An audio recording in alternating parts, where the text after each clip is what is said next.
반갑습니다. 이게 그 바쁜 시간에 시간들을 내주셔서 감사드리고요. 오늘 한 시간 바쁘게 한번 말씀을 드려보도록 하겠습니다. 오늘 근데 예배 중에 또 이렇게 위 목사님께서 건축학개론 한 반을 먼저 이렇게 하셨더라고요. 오늘 곧이라는 그런 말씀을 하시고 또 마콤이라는 말씀을 하시고 그래서 이제 그 내용하고 굉장히 비슷합니다. 오늘 이렇게 말씀드리는 게 이제 건축학 개론인데, 사실 교회에서 하면서 교회 건축에 대한 말씀 좀 많이 드리면 좋은데, 이제, 교회 건축을 이렇게 하려다 보면 좀 내용이 좀 조금 더 이렇게 준비가 좀 잘 돼야 돼서, 그렇게 하지는 않고 일반적인 우리 대중들을 위해서 건축에 대한 걸 소개하는 시간입니다. 저를 좀 소개하면은 저는 이제, 간삼건축이라고 하는 설계사무소에서 신입사원으로 들어와서 지금 이제 대표를 거쳐서 지금은 상임 고문으로 해서 41년째 한 회사를 다니고 있습니다. 이러한 동안에 교회와 관련돼서는 사랑의 교회를 설계했고요. 그리고 바로 건너편에 명동 성당 그 앞에 이렇게 지하 상업공간하고 거기 그 주변에 이제 그 건물들이 있는 그 부분 설계했습니다. 그리고 또 어떻게 보면 교회보다 성당을 이제 몇 곳을 더 설계한 경험이 있고, 이제 교회는 소망교회에 가면 그 소망교회 수양관이 이제 옛날 낡은 것을 리모델링을 해서 이제 새롭게 이제 그걸 만들었습니다. 우리 교회는 제가 이제 집사 때부터 이제 봉사하면서 이제 본당에 리모델링 할 때 이제 건축 감독을 제가 했고, 그리고 2008년도에 또 여기 드림몰, 만남 카페 이런 거 다 고칠 때도 이제 제가 전문 위원으로 이렇게 활동을 했습니다. 여러분 좋아하시는 남한산성 수련원도 이제 신학교에서 이제 수련원으로 탈바꿈시킬 때 설계를 제가 했습니다. 지금 또 이제 2년 동안 시설관리부장으로 이제 부름받아서 이제 교회 이곳저곳 고치고 또 열심히 뛰어다니고 있습니다. 예. 여러분들에게 조금이라도 좀 더 편리한 그런 공간을 제공할 수 있으면 좋겠다 생각하는데, 이런 달란트를 사용할 수 있는 게 참 하나님 은혜라고 생각합니다. 사실 또 이제 건축이라고 그러면 건축이 꼭 좋은 면만 이렇게 나타나지 않고 오히려 신문 보면 건축을 별로 좋지 않게 이제 많이 표현합니다. 그래서 요새 빌라 사기가 많으니까 또 건축왕이라고 쓰더라고요. 그래서 아니 그 사기꾼을 갖다가 왜 건축왕이라고 쓰나 이제 그런 자기가 왕과 일치하는 작품입니다. 이게 뭔가 예, 그런데 그 건축이라는 게 이제 여러 가지 어떤 그런 면이 있습니다. 근데 이제 오늘은 그걸 다 얘기할 수는 없고 건축에서 좋은 면, 긍정적인 면, 그리고 이제 건축이 우리 인간에게 주는 혜택, 또 사회에 어떻게 긍정적인 영향을 주나 이런 부분, 우리 교회적인 단어로 한다 그러면 선한 영향력을 끼치는 그런 내용들을 주로 이렇게 말씀드리고, 우리 교회에 계신 분들이 또 늘 항상 예비 건축주들이시기 때문에 오늘 강의를 좀 이렇게 들으시면서 건축에 대한 조금 이해가 조금만 더 이렇게 좋아지면 그걸로 충분하다 생각합니다. 다음 페이지 놓으십시오. 이게 이제 오늘 제목이 건축학개론이잖아요. 그래서 이제 영화 이제 건축학개론입니다. 이게 2012년도에 개봉된 영화인데 굉장히 그때 히트쳤어요. 300만이 넘는 사람들이 이 영화를 봤습니다. 저도 그걸 보면서 이제 이게 건축학이라고 하는 단어가 영화 제목으로 쓰여졌다 하는 그 자체로서 굉장히 좀 이게 호감이 갔었고 또 굉장히 재밌게 봤습니다. 여기 보면 이제 주인공으로 남은 여기 엄태웅, 한가인 나오고 또 이재훈, 수지 이렇게 나옵니다. 근데 이제 여기서 기억나신지 모르지만 마지막 장면을 보면은 이제 마지막 장면은 아니고 아마 거의 끝 장면을 보면 이제 제주도인가요? 거기다가 이렇게 주택을 하나 짓고서 여기 옥상에 올라가서 하늘 보면서 누워서 이렇게 그런 장면이 나오거든요. 이제 그것을 보면서 이제 집을 설계하고 짓고 이런 것이 이제 생각해 보면 하늘을 바라보면서 아무것도 없는 백지에다가 이렇게 구름으로 형상을 만드는 그런 메시지 이제 느낄 수가 있겠다 생각을 했습니다. 그 다음 페이지부터 갑니다.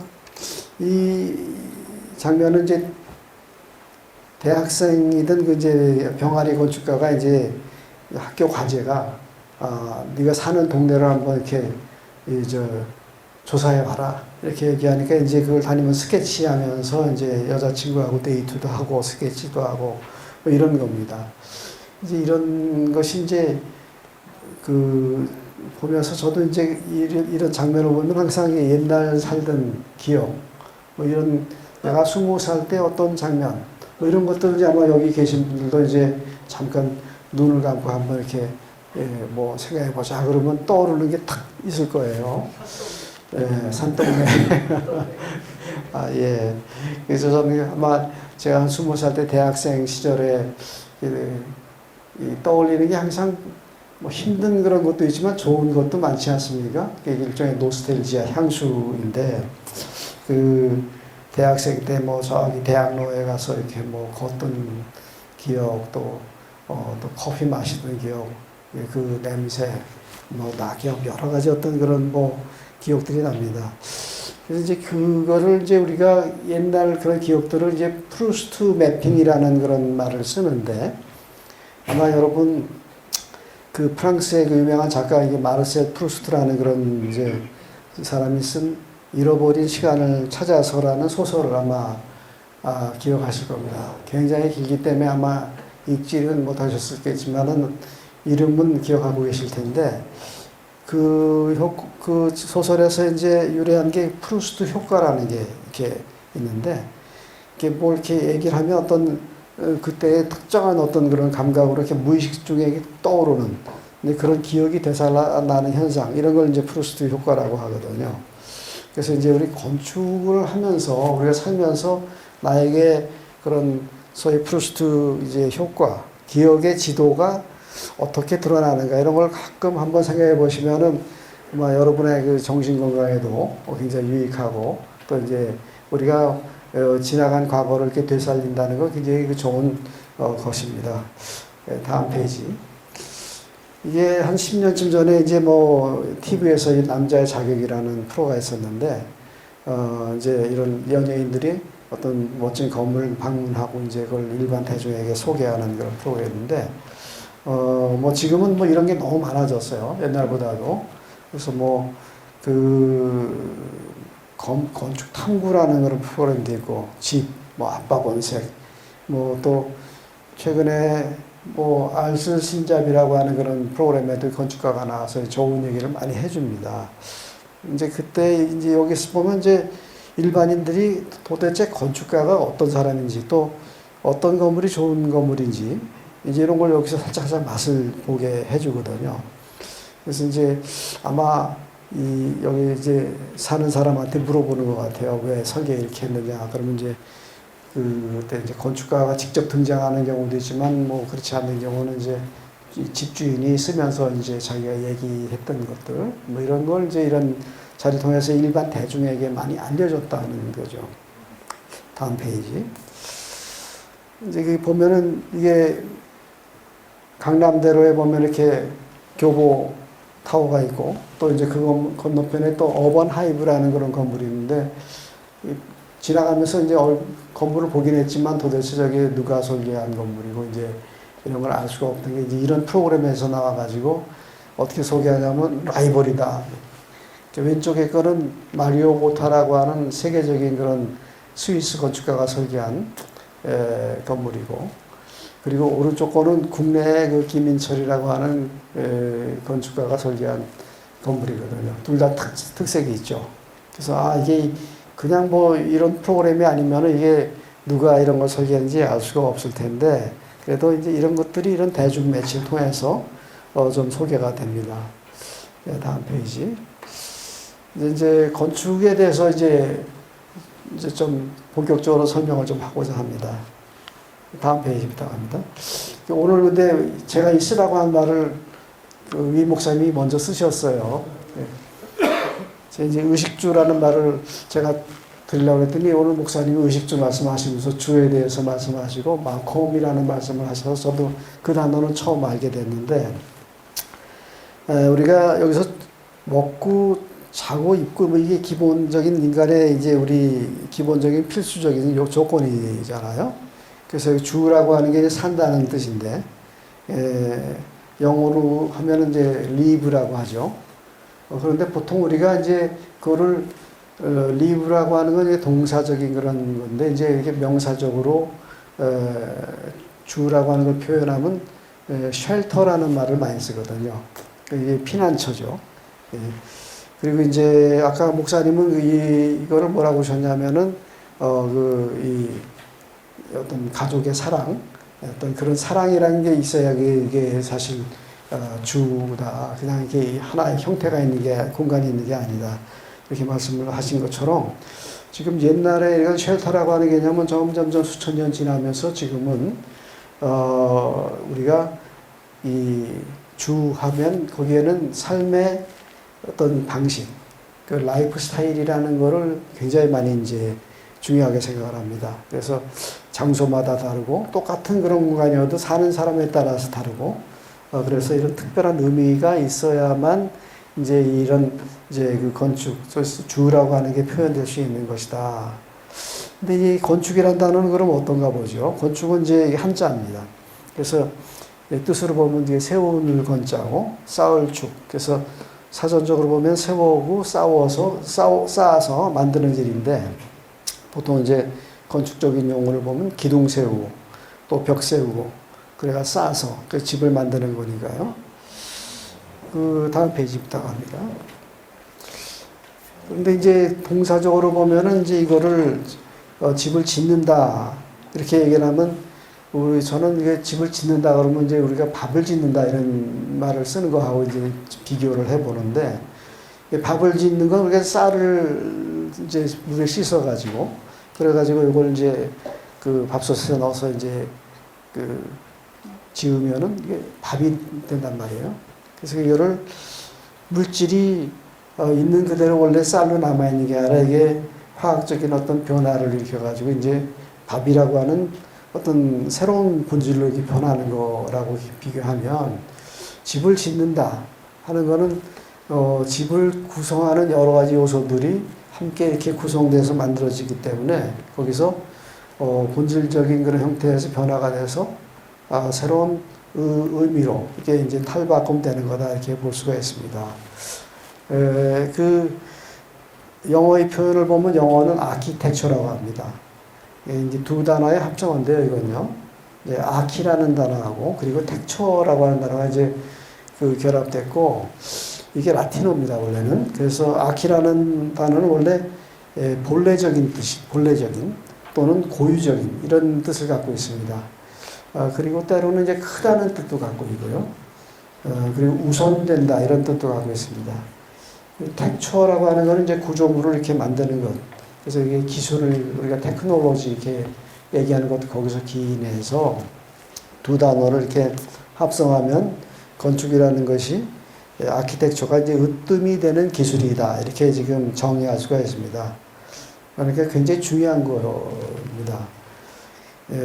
지금은 뭐 워낙 첨단 기술이 이제 워낙 많아져가지고 이제 좀 받아들이는 게 달라졌지만 이 시대에 옛날에 처음 이 단어가 만들어졌을 때는 이 건축만큼 그렇게 중요한 것이 별로 없었던 거죠. 그래서 이제 그런 중요성을 갖고 있다는 것이고요. 다음 페이지부터 갑니다. 이게 지금 어딘지 잘 모르시겠지만 자세히 보면 왼쪽에 펠로폰니소스 뭐 이렇게 오른쪽에 터키 이게 에게해입니다. 에게해. 네, 에게해 보면 근데 여기 보면 막 반복돼서 사용되는 단어가 아키펠라고라는 단어가 써 있습니다. 근데 아키펠라고라고 하는 거는 우리가 우리말로 번역하면 섬이 많이 모여 있는 이제 군도를 아키펠라고라고 합니다. 그런데 이 당시에 이제 이 아키펠라고라고 하는 단어가 여기 쓰여질 때는 이 그리스인들한테는 이 에게해가 자기의 그 지중해의 그 가장 큰 바다라고 이제 이해를 하고 있었습니다.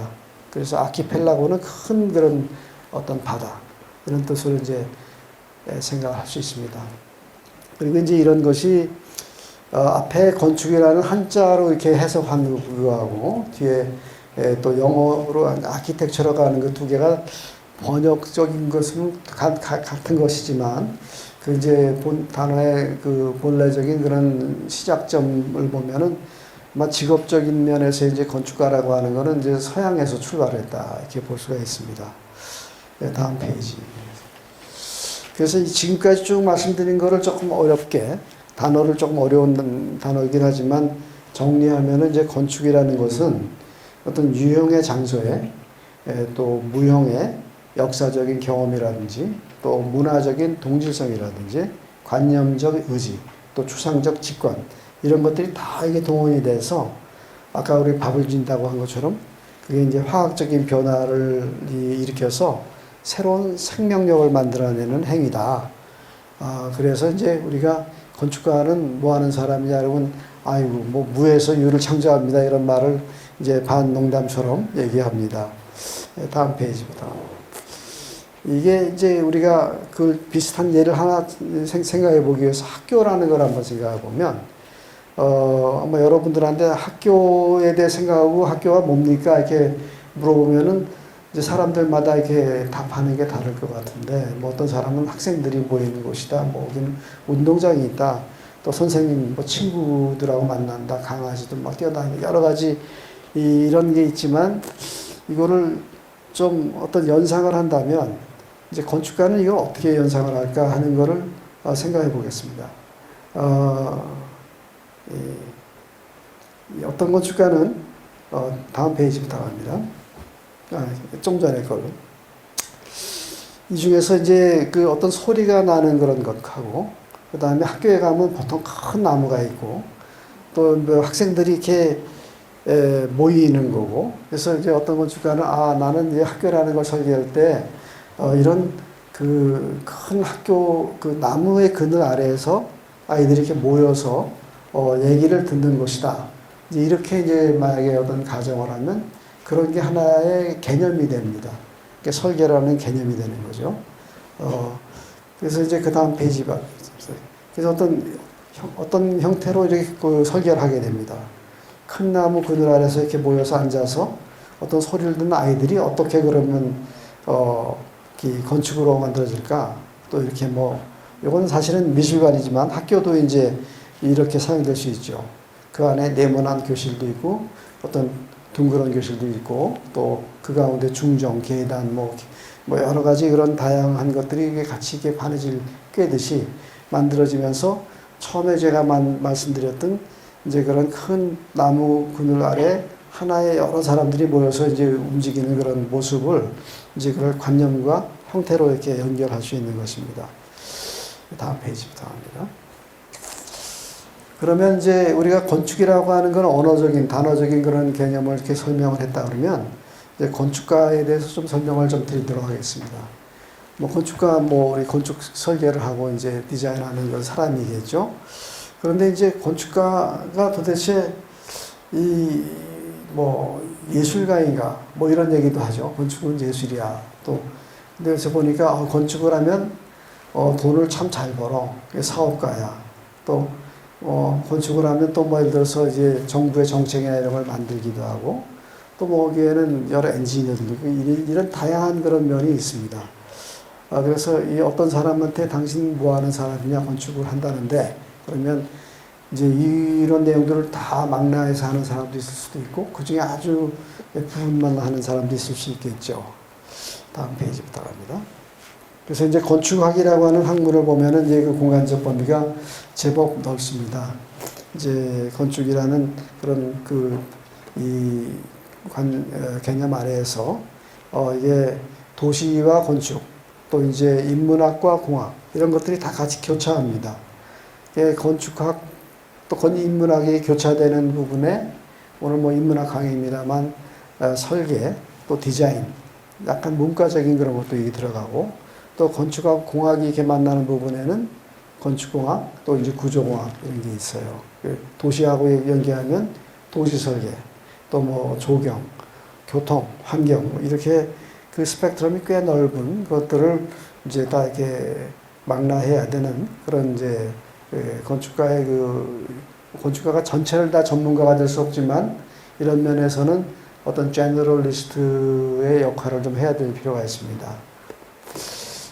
보통 근데 첫 번째는 예술가로 우리 많이 알려집니다. 우리가 신문 보면 어느 건축가가 무슨 최근에도 저기 노들섬에다가 그 뭐 특별한 그 국제 공모를 해가지고선 거기에 사운드 오브 사일런스라고 프로젝트를 해서 이제 거기에 토머스 헤드윅이라고 하는 세계적인 아키텍트가 이제 그 디자인을 하게 됐는데, 그런 예술가라고 이렇게 칭해지는 것에 여기 있는 분들은 다 뭐 설계라는 창조적인 행위를 통해 가지고선 예술적인 그런 행위를 하는 사람들이죠. 그리고 이제 이 분들은 이제 그런 면에서 가장 그런 행위에 대한 이제 자랑스러운 그런 생각을 갖고 본인이 그런 행위로서의 그런 건축가로 불리는 겁니다. 그래서 이제 여기에 지금 예를 들어서 이제 사진은 이게 제주도의 섭지코지에 가면은 그 글래스하우스라고 하는 건물이고, 아래는 이제 지니어스 로사이라고 하는 게 있는데, 일본의 그 유명한 안도 다다오라고 하는 건축가하고 저희 회사하고 그래서 이제 같이 설계해가지고 바닷가에 아무것도 없던 데다가 이제 저런 이제 그 예술의 어떤 감흥을 담은 이제 건물을 놓고, 또 땅 속에 지금 아래 거는 사실 위에는 형태만 했지 모든 건축물은 땅 속에 있습니다. 그래서 이제 그런 어떤 예술적인 이 건축을 통해서 어떤 예술의 혼을 발휘해서 그것을 이제 받아들이는 이제 그 관객들한테는 예상하지 못하는 그런 어떤 그 놀라움을 만들어내는 것들, 이런 면에서 이제 예술적인 측면이 강하게 표출된 것 같습니다. 근데 이제 지금 21세기잖아요. 근데 지금 우리는 굉장히 뭐 다양한 그런 형태의 일을 하고 있고 사회 구조가 복잡합니다. 아시다시피 이거 보는 거는 두바이에 가면은 현재 세계에서 제일 높은 건물, 두바이 부르즈 칼리파라는 건물입니다. 다음 페이지부터 합니다. 이 프로젝트는 초고층 건축의 설계의 최고 권위자인 뭐 아드리안 스미스라는 그 미국 분이 이제 설계를 했는데, 이게 혼자 할 수가 없는 겁니다. 이게 여기에는 이 건물이 이게 828m 되거든요. 그리고 이제 이게 보기에는 딱 서 있는 것 같아도 건물이 이렇게 흔들립니다. 1.5m가 왔다 갔다 합니다. 근데 이제 올라가서 이렇게 있어도 1.5m가 이렇게 가면은 어지러울 것 같은데 사람들은 그걸 못 느낍니다. 근데 그런 게 이 구조의 그런 전문가라든지 또 뭐 당연히 에어컨 써야 되니까 기계 설비, 전기 설비 모든 그런 그 전문가들. 엘리베이터도 우리 외로는 조금만 건물 쓸 때는 보통 엘리베이터 하지만 여기는 초고속 엘리베이터를 타고 올라가야 되는데, 그러면 엘리베이터가 초고속 올라가려고 그러면 사람이 귀가 멍해지고 머리가 이렇게 멍해지기 때문에 올라간 속도를 이제 사람의 신체에 영향을 주지 않게끔 하는 그 기술. 뭐 이외에도 다양한 기술이 이제 여기가 동원이 되는데, 근데 그런 걸 보면은 이제 이거를 설계하는데 아이디어를 건축가가 내도 실제 이걸 실행하려면 그 수많은 그런 전문가들이 참여하는 겁니다. 공사 단계가 돼도 마찬가지죠. 이게 삼성물산이 이제 이걸 했어요. 세계에서 제일 높은 건물 2개를 이제 삼성물산이 하고, 대만의 타이페이 101 그것도 이제 삼성물산이 짓고 그렇습니다. 대한민국의 그 건축가들의 또 엔지니어들의 그 능력이 이제 굉장히 뛰어납니다. 그래서 지금 뭐 어느 외국에 가도 이제 우리나라 한국의 엔지니어들의 그런 실력은 좀 자랑할 만하지 않나 생각하고요. 다음 페이지. 그래서 지금 건축가를 가장 많이 표현하는 게 우리 지휘자하고 이렇게 비교합니다. 우리 뭐 찬양을 들으면 그 지휘자 선생님이 그 각 뭐 소프라노부터 또 뭐 알토까지 하기도 하고, 또 그냥 콘서트를 보면은 다양한 악기들을 각각 하나를 다 이렇게 조율시켜서 하나로 이렇게 만드는 것처럼, 이제 건축가도 이런 다양한 그런 그 전문가들과 같이 해서 이거를 잘 이제 코디네이션해서 조화롭게 어떤 소리를 낼 수 있도록 지휘하는 것이 이 건축가의 가장 중요한 그런 어떤 탤런트라고 할까요? 그렇게 된 것 같습니다. 한편 건축가가 이 행정가가 되는 경우도 있습니다. 아마 행정가가 돼서 사회를 위해서 더 큰 일을 할 수가 있어요.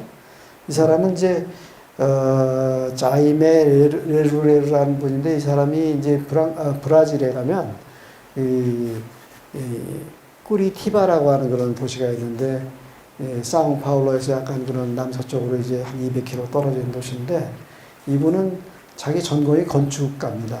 근데 건축가인데 시장이 돼서 30년을 시를 위해서 일을 했어요. 그래서 지금 보시는 것 같이 이 시의 모습을 바꿔가지고 굉장히 많은 이제 도시에서 이 도시를 이제 벤치마킹 하러 갔거든요. 우리나라도 관계가 됩니다. 이명박 대통령이 여기 좀 전에 페이지요. 이전 페이지.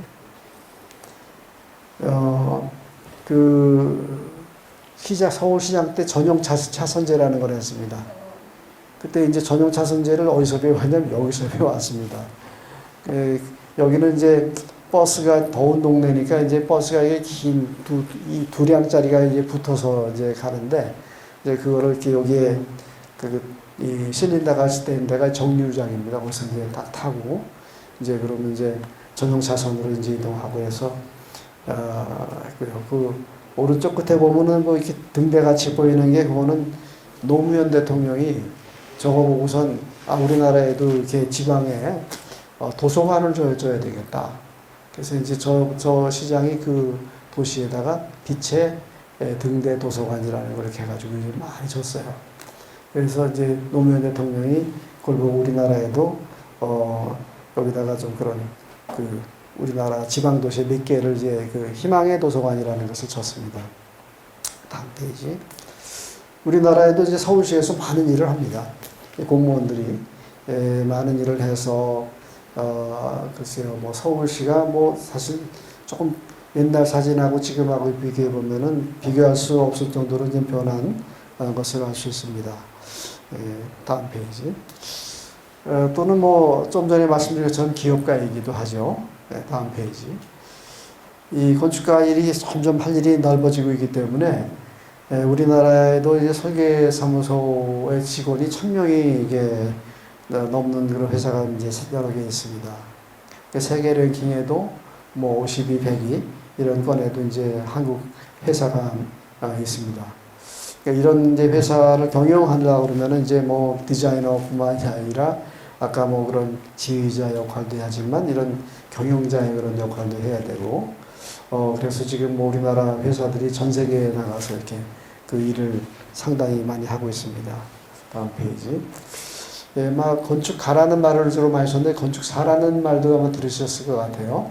이거는 이제 우리가 의사라든지 변호사 이런 것처럼 나라에서 이렇게 우리한테 이제 부여하는 그런 이제 면허제도죠. 건물을 우리가 멋있게 디자인만 하면 끝나는 게 아니라 그거를 허가도 다 이제 받고 또 이거 건물이 지어지면 안전한 그런 것도 다 이렇게 책임을 지는 그런 게 이제 건축사의 그런 역할입니다. 우리나라가 약 현재 한 2만 명 정도 되는 사람이 이제 건축사가 일을 하고 있어요. 그리고 대학에서는 매년 한 2,000명 정도가 배출돼 나옵니다. 꽤 많이 나와요. 자, 이제까지 조금 좀 딱딱한 얘기였습니다만 이제 지금 좀 편하게 좀 이게 부드러운 얘기도 좀 해보죠. 다음 건축이 재미있죠. 아마 저는 그렇게 생각합니다. 건축이 너무너무 재미있고 뭐 하는 과정이 이게 힘든 일도 많이 있지만 건축은 역시 이렇게 생각하나 저렇게 생각하나 재미있을 수밖에 없다. 특히 다 지어진 거. 그 과정에서 집을 짓는 과정에 고통이 많이 따릅니다. 오죽하면은 집을 지으면은 건축 돈을 좀 들여서 집을 짓다 보면은 내가 다시는 집을 안 질 거야. 골치가 아파가지고요. 이제 그런 얘기를 하지만 이제 어쨌든 다 지어진 그런 건물을 이렇게 이용자 측면에서 이게 왔다 갔다 하다 보면 굉장히 그런 면에서 좀 흥미로운 그런 학문이 아닌가 생각합니다. 이 신문에 보면 이제 늘 나오죠. 이 광고가. 그래서 이제 뭐 매일 이게 안 나오는 신문이 없을 겁니다. 이게 여행 광고인데. 그래서 이제 이 유럽에 가면은 뭐 그 내용을 잘 보면 이게 여행 그랬는데 사실 건축 기행이라고 봐도 될 것 같습니다. 최근에 코로나 때문에 뭐 거의 그냥 사람들이 어디 나가다니지 못하고 그러다가 이제 작년에 이제 막 그 엄청나게 사람들이 이제 몰려 나가게 돼서 저도 몇 년 동안 못 가던 여행을 작년에 여러 번 이제 나가서 이제 보니까 뭐 그냥 뭐 코펜하겐 또 뭐 런던을 가니까 런던에 뭐 걸어 다닐 수가 없을 정도로 사람들이 막 붐비는데 거기 가면 다 우리가 보는 게 뭐 웨스트민스터 사원이다 또 뭐 이런 건물들 다 보러 다니고 또 덴마크 가서 이렇게 보면은 거기 아주 제가 뭐 혹시나 뭐 기억하실지 모르겠지만 거기 가면 루이지애나 코펜하겐에 가면 루이지애나 미술관이라는 그런 곳이 있는데 바닷가에 미술관을 아주 참 아름답게 지어놨는데 이제 기차 타고 한 3, 40분 이제 외곽으로 나가야 되는데 너무 아름답습니다. 근데 그 말씀을 드리는 거는 건축 여행이라는 거는 건축과 뭐 직결되어 있다. 또 그리고 그런 여행을 통해서 건축이 주는 그 결과는 행복이다. 이런 거를 이제 저는 느낍니다. 예. 그래서 아무튼 그런 면에서 근데 왜 이게 재밌을까 그러면 건물 보는 것은 사실 뭐 이렇게 건축가들은 좋아하지만 그 건축만 보는 것이 아니라 보면서 왔다 갔다 하면서 이제 걷는 즐거움, 같이 한 사람들하고의 그런 교제하는 것, 먹고 뭐 이런 여러 가지 행위들이 다 연결돼 가지고 이제 여행자들의 입장에서는 좀 너무 이제 흥미로운 것일 수밖에 없는 겁니다. 근데 그 이유가 여기 써 있는 것처럼 그 안에 건축이라는 것이 어떤 이야기를 담고 있는 그릇이기 때문에 그렇습니다. 또 인간의 어떤 삶을 이렇게 담고 있는 그릇인 것이죠. 다음 페이지. 사실 이제 자연도 너무 좋죠. 건축이 아닌 그런 그 자연도 너무 우리한테 건축보다 뭐 몇 배의 그런 감흥을 주는 건데 좀 폭넓게 생각해보면 하나님이 만드신 건축입니다. 그래서 이 자연 또한 이렇게 우리한테 어떤 그야말로 아름다운 그 행복감을 주지 않나 생각을 합니다. 예, 다음 페이지. 아마 이 건물은 여러분도 아마 대부분 가보신 분들이 많을 것 같은데, 바르셀로나에 가면 이제 그 사그라다 파밀리에죠. 그래서 안토니오 가우디라고 하는 그런 유명한 건축가가 이제 벌써 이제 설계하고 시작한 지 200년이 넘었는데 아직도 지금 공사 중이라고 합니다. 근데 아마 이 공사를 계속 한다는 게 뭐 이렇게 중요한 건 아니고 어떻게 면에서는 그 건물 자체의 그 창의성 부분이 뛰어납니다. 다음 페이지 보시면 이제 이게 지금 왼쪽 보는 사진이 그 사그라다 파밀리의 천장이거든요. 천장이 사실 구조적으로 이게 필요한 그 멤버 요소들을 이렇게 한 건데 거의 굉장히 예술적인 그런 수준에 가 있고, 뭐 그런 거로 봤을 때는 이 건축이라고 하는 것이 창의성에서 비롯된 것이라는 것을 아마 우리가 생각할 수가 있습니다. 그것도 그냥 창의성이 아니라 이 건물 같은 경우는 혁명적인 창의성을 제시했다 볼 수 있습니다. 다음 페이지. 근데 그러면 이렇게 혁명적인 창의성만 있는 게 아니고, 지금 이게 영국의 런던에 가면은 이게 테이트 모던이라고 하는 미술관인데, 그 세인트 폴 그 이제 성당하고, 이게 그 밀레니엄 브리지라고 하는 게 다리를 건너면은 바로 보이는 게 이제 테이트 모던 미술관인데, 이게 원래는 공장입니다. 이제 좀 전 페이지죠. 이제 공장인데 이제 이게 한 30년쯤 전에 리모델링을 해가지고 이제 미술관으로 이렇게 만든 거예요. 그래서 뭐 런던 가면 안 가는 사람이 없을 정도로 다 가서 그다음 피카소부터 해서 뭐 우리가 이름 들으면 알 수 있는 그런 유명한 작가들 작품들을 볼 수가 있습니다. 그리고 이제 또 이게 지금 왼쪽에 위에 보이는 게 그 밀레니엄 브리지를 건너가는 모습이고, 그 이제 건너편에 테이트 모던이고, 런던은 좋은 점은 이게 다 공짜예요. 입장료 없습니다. 그렇게 다 보시면 되고, 특히 왼쪽에 오른쪽에 두 번째나 왼쪽 사진 보면은 저는 특히 우리가 선진국에서 배워야 될 것이 이제 이런 건물이 그냥 건물 자체를 보는 게 중요한 게 아니라 그 안에서 저런 학습의 그런 기회를 줄 수 있고, 런던의 시민들이 이제 이런 걸 통해 가지고 이제 건축이라는 게 그냥 건물 우리가 보는 대상이 아니라 그 안에서 우리가 새로운 어떤 지식을 얻는 그런 창고가 되는 거거든요. 다음 페이지. 에펠탑입니다. 뭐 이번에 그 파리 올림픽에서 에펠탑 다 보셨죠? 그 대단한 레이저 쇼가 저도 보고서 이 정도 레이저 쇼를 할 수 있구나 이렇게 보면서 어떤 생각을 했냐면은 이걸로 또 이제 파리에서 이 에펠탑으로 얼마나 또 돈을 벌까 이런 생각이 들었어요. 파리 에펠탑은 파리가 수도로 이렇게 정하고 나서 100주년을 기념해서 진 건물이거든요. 근데 지금은 짓고 나서 230년이 됐어요. 근데 지금도 저기 올라가려고 그러면 그냥 못 올라가고요. 줄을 길게 서야 됩니다. 그리고 좀 빨리 올라가려고 그러면 티켓을, 익스프레스 티켓을 따로 사야 빨리 올라갈 수가 있죠. 이렇게 하나의 건물을 이렇게 만든다는 거는 그 건물을 통해 가지고선 우리가 파리, 그러면 떠오르는 게 에펠탑 이런 것처럼 그런 파리를 가는 이유가 이 건축물로 인해서 이제 가는 그 정도의 그 가치를 갖고 있는 것이고, 이제 그게 우리가 보통 랜드마크라고 하는 단어를 씁니다. 랜드마크라는 단어를 통해서 이제 파리에 가면 이제 에펠탑이 된 거죠. 아마 우리 할아버지 때, 아버지 때 우리 뭐 자손 대대로 가서 이제 저런 걸 볼 것 같아요. 다음 페이지. 이거는 이제 파리가 200주년 되면서 만든 겁니다.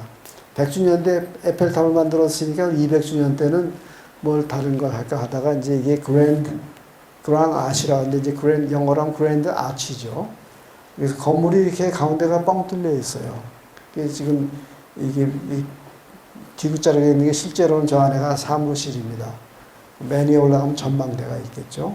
그리고 이제 가운데 계단이 이렇게 있어서 아래에 텐트 같은 게 보이고 무슨 철골 구조물 같은 게 있는데 저 엘리베이터거든요. 그냥 유리로 된 엘리베이터가 돼서 저걸 타면은 사방이 다 이렇게 그냥 내려다 보는 걸 타고 슉 올라가서 저 지붕 위로 올라갑니다.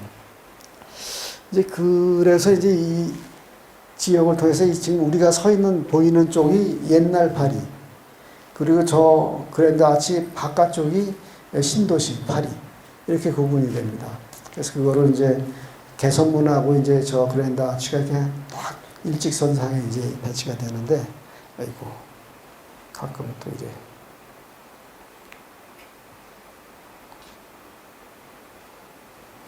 제가 하다 보니까 또 실수가 됐네 뭐.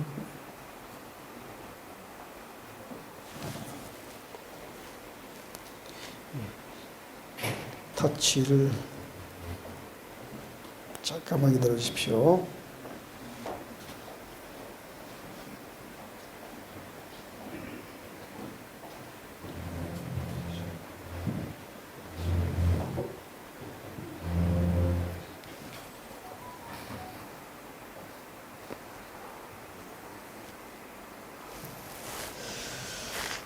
다시 하겠습니다. 그래서 다음 페이지 보면 이제 지금 말씀드린 건 뭐 세계 수없이 많은 건물 중에 이제 그렇게 뭐 몇 개만 지금 말씀드린 건데, 그것도 벌써 오래전 건물들이죠. 지금 새로 요새 지어지는 건물들은 아주 뭐 희한합니다. 그래서 보면 이 왼쪽에 건 알리안스의 이제 월드컵 경기장이고, 또 그 오른쪽에는 벌써 1972년도에 지었던 낙구조로 되었던 그 미넨 올림픽 경기장이고요. 왼쪽 뭐 그 오래된 유명한 시드니 오페라 하우스죠. 오른쪽에 디즈니홀. 시드니 오페라 하우스 아마 얘기는 아마 아시는 분들도 있겠지만은 저게 국제 공모로 당선된 건데, 요른 우존이라고 하는 이제 덴마크 아키텍트가 설계를 했는데, 심사를 하는데 건물이 이상하니까 심사장에 심사위원들이 여러 명 있잖아요. 근데 이제 1차 심사하는데 저게 떨어졌어요. 근데 어떤 분이 심사를 늦게 온 분이 떨어진 것 중에 좀 쓸만한 게 없나 이렇게 보니까 괜찮은 게 있어서 이제 이걸 끄집어내가지고 이제 결국 그게 당선이 되는 그런 거의 뭐 휴지로 될 뻔하다가 지어진 건물이죠. 아무튼 이런 말씀을 드리는 거는 이제 그런 건축에 대한 그 창의성에 대한 것은 참 너무나 우리가 이렇게 존중할 만하다는 생각을 합니다. 다음 페이지. 뭐 이건 넘어가도록 하겠습니다. 예, 시간이 좀. 저는 좀 전에 그 시계를 보여드린 게 이제 저도 마찬가지로 이제 제 나이가 이제 뭐 한 40여 년간 이렇게 건축이라는 일을 했고 또 한 가지만 일을 했고 그래서 이 어떤 그 저의 앞으로의 그 해야 될 일이 뭘까 남아있는 일이 뭘까 이제 이런 걸 생각하다 보니까 제가 지금 그 인생 시기에 몇 시쯤 지나고 있는가 한번 따져보느라고 있는데 아마 비슷한 그 나 연배에 계신 분들도 있고 또 그래서 그 각자 맡고 있는 자기가 하는 일에 대한 어떤 인생 시기에 대한 거를 좀 생각해 봐야 되지 않을까 생각을 하고 최근 이게 교회에서 이제 그런 참 가치 있고 의미 있는 일을 하고 있는 것이 저에게도 굉장히 좀 중요한 일이 된 것 같습니다. 다음 페이지. 이거는 이제 젊은 학생들이 이제 학생 작품들을 하는 거죠. 제 인생에서 한 15년 정도는 이제 실무를 하면서도 이제 학교에 가서 이제 그 설계 그 교수를 이제 쭉 했어요.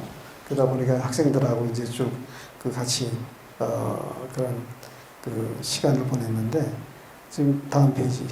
건축은 이게 교육 과정이 5년입니다. 보통 대학교가 4년이잖아요. 의과대학이 6년인데 건축과는 5년을 다녀야 됩니다. 그리고 이제 프로그램이 그 커리큘럼이 굉장히 할 일이 많아요.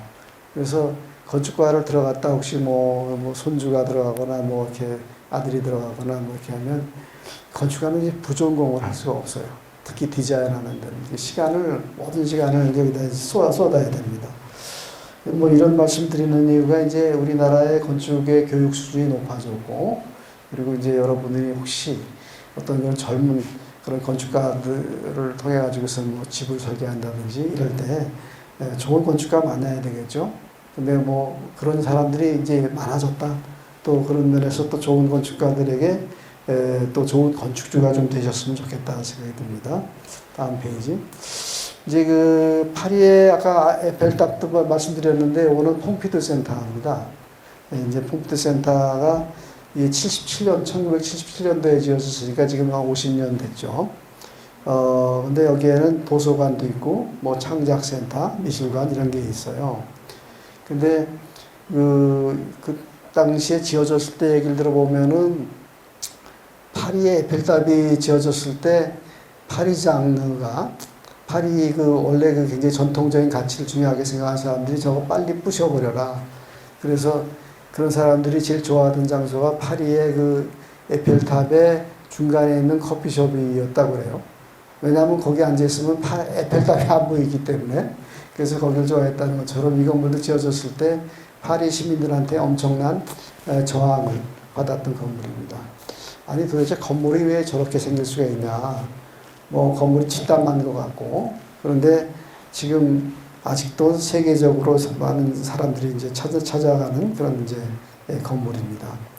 왜 이 건물을 보여드리냐면 이제 제가 사실은 이 건물을 처음에 보고선 제가 건축을 하기도 전에 저 건물을 보고 감동을 받았던 것이 아마 건축을 하게 된 동기가 아니었나 생각을 합니다.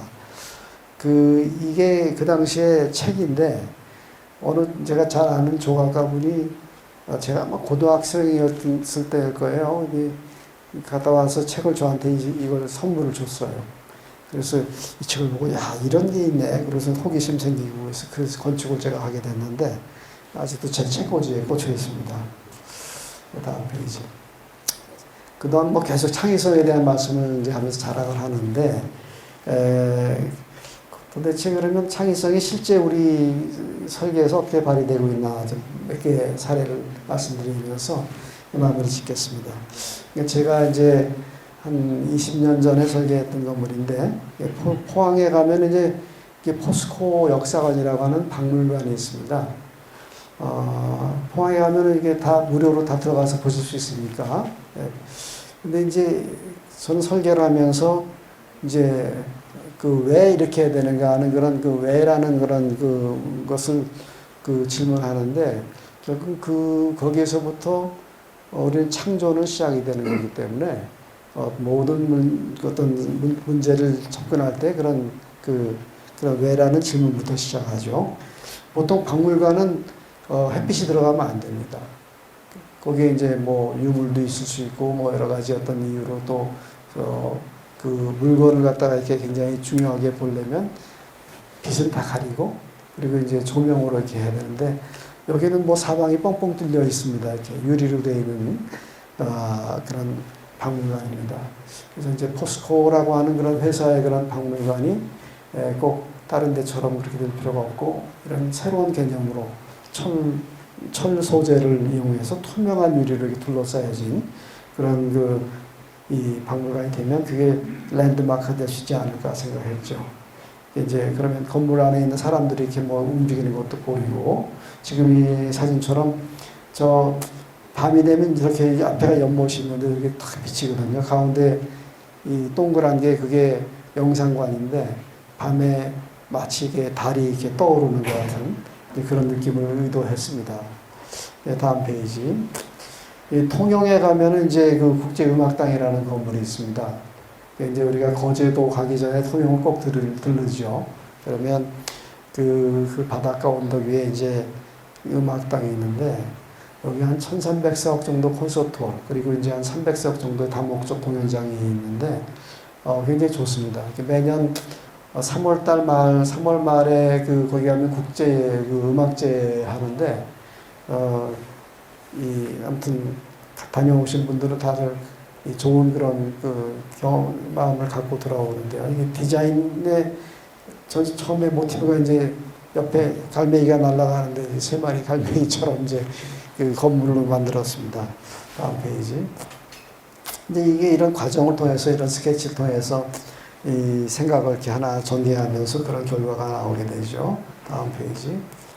실내 이미지입니다. 네, 보면 이제 음악홀, 그 다음에 여기 맨 위에는 로비 공간인데요. 그런 것들은 이제 실물은 아닌데 이제 실물이 훨씬 좋습니다. 예. 그래서 다음 페이지. 요거는 이제 제가 35년 전에 이제 이 설계를 했던 건데 이제 포스코 21이라고 하는 프로젝트인데요. 지금 테헤란로에 가면 이제 포스코 센터라고 하는 건물이 있는데 그 설계를 하기 전에 원래는 이게 45층짜리의 그런 건물을 설계했던 건데 아무튼 자세한 설명은 여기서 드릴 수가 없지만 특별한 그런 구조 아무튼 그 당시에 제일 유명했던 홍콩의 샹하이 뱅크하고 한번 견줄 만한 그런 건물을 설계해보자 해서 했던 겁니다. 다음 페이지. 그래서 새로 지은 건물이 이제 새로 설계를 해가지고 한 게 지금 포스코 센터죠. 지금 야경이 되어서 조금 사진이 좀 애매하지만 오른쪽 아래 사진 보면 거기 이제 1층에 보면 5층 높이의 그 아트리움이 있는데 거기에서 이제 주말이 되면은 평일날은 로비인데 주말에는 음악회 하고 그렇습니다. 이제 건축이라는 것은 이제 그런 어떤 시간이 지나면서 모든 것들을 담을 수 있는 그런 융통적인 그런 공간을 만들어내는 게 굉장히 중요합니다. 예, 다음 페이지. 이거는 또 이제 또 다른 프로젝트로 해서 이제 상상력을 좀 발휘한 건물인데 이게 산이 이렇게 있는데 저 건물은 길이가 320m입니다. 320m 하면 63 빌딩 같은 것보다 더 높겠죠. 그게 옆으로 이렇게 누워져 있는 거예요. 그래서 지상에서부터 한 40m 공중에다가 320m짜리 건물을 이렇게 옆으로 놓고 사람들은 이제 엘리베이터 타고 올라가서 일하는 왔다 갔다 하면서 일하는 건데 기니까 이제 공항 가면 있는 것처럼 이제 그 무빙벨트 타고 다니면서 일합니다. 뭐 이런 게 다 그 당시에 벌써 30몇 년 전에 설계를 이제 시도하고 지금 뭐 현실화가 다 되고 있죠. 이게 말하자면 인텔리전트 빌딩이라고 합니다. 다음 페이지. 알펜시아 아마 가보신 분 있을 것 같습니다. 지금까지 앞에는 굉장히 좀 첨단적이고 하이테크하고 이런 설계를 하는데 또 이거는 그와 전혀 반대 굉장히 아기자기하고 이제 부드러운 설계인데, 왜냐하면 이거는 알페시아잖아요. 이거는 그런 사고 공간이 아니고 이제 그런 쉬는 공간이기 때문에 그런 거에 맞는 동화 같은 그런 느낌을 만들어내기 위해서 그런 알펜시아를 이 동화 같은 마을을 만드는 겁니다. 그래서 항상 설계할 때 건축을 하는 사람들은 이제 그거를 그 상황에 맞는 컨텍스트, 그 환경 얼만큼 잘 맞게끔 하느냐, 이제 이걸 중요하게 생각합니다. 다음 페이지. 투스카니 힐스라고 하는 건데, 이게 이 드라마의 스카이 캐슬에 나온 그런 건물입니다. 여기서 좀 스카이 캐슬의 그 부자들이 사는 그 곳이죠. 다음 페이지. 이제 뭐 시간이 한 2분 남았네요. 마무리해야 될 것 같습니다. 그래서 아무튼 건축이라는 게 이게 미넨의 크리스마스 마켓인데, 아까 우리가 좀 말씀드린 것처럼 우리가 이제 중요한 것은 우리의 아까 프루스트 효과라는 걸 말씀드린 것처럼 우리 기억에 남아있는 나의 삶의 장면들을 아마 우리가 이런 건축을 통해서 이제 건축을 하는 사람들의 어떤 태도나 결과물을 볼 수 있지만, 여기 계신 여러 우리 성도 여러분들의 마음속에 그런 기억과 또 그런 어떤 그 지도들이 남아있을 텐데, 그런 것들을 이렇게 생각하는 것 자체가 50%의 여러분도 아마추어 건축가가 되는 것이다, 이렇게 생각해 주시면 좋을 것 같고요. 시간이 제한돼서 좀 여기서 좀 마쳐야 될 것 같습니다. 네, 감사드립니다. 한편의 영화와 또 역사, 철학, 또 철학의 그 건축의 이해까지 총 아우르는 귀한 강의를 해주신 우리 오동희 장로님께 큰 박수 한번 부탁드립니다. 오늘 강의는 유튜브에 올라갈 예정입니다. 유튜브를 제가 공유해 드릴 테니까 보실 수 있으면 좋겠고요. 다음 강의는 9월 22일 날 그 강사 소개를 장로님 잠깐 좀 해주시겠습니까? 예, 그 다음 2주일 후에 그 예정하고 있는 거는 우리 특히 교회 건축에서 새로운 트렌드가 이제 미국 교회, 우리나라도 이제 많이 도입이 됐지만 미국 교회는 그 교회 교육 공간, 예배 공간에 대한 것을 새로운 기법으로 영상 또 음향 여러 가지 그런 전문가께서 오셔서 강의를 해주시겠습니다. 네, 그때도 많이 참여 부탁드리고요. 오늘 오동희 장로님께서 기도해 주시고 마무리하도록 하겠습니다. 하나님 감사합니다. 또 오늘 이렇게 귀한 시간을 통하여서 저희가 우리 영락교회의 우리 성도들과 또 인문학적 그런 소양을 쌓는 그런 강의 시간을 갖게 됐습니다. 저희들 우리 또 이 주신 달란트대로 또 각자의 또 맡겨진 삶에서 최선을 다하면서 살 수 있는 저희들 될 수 있도록 인도해 주시고, 또 오늘 이 시간 통하여서 저희가 하나의 그런 귀한 그런 그 어떤 삶의 지표를 작은 거라도 붙들고 돌아갈 수 있는 시간이 되었기를 바라며 이 모든 말씀 우리 주 예수 그리스도의 이름으로 기도드립니다. 네.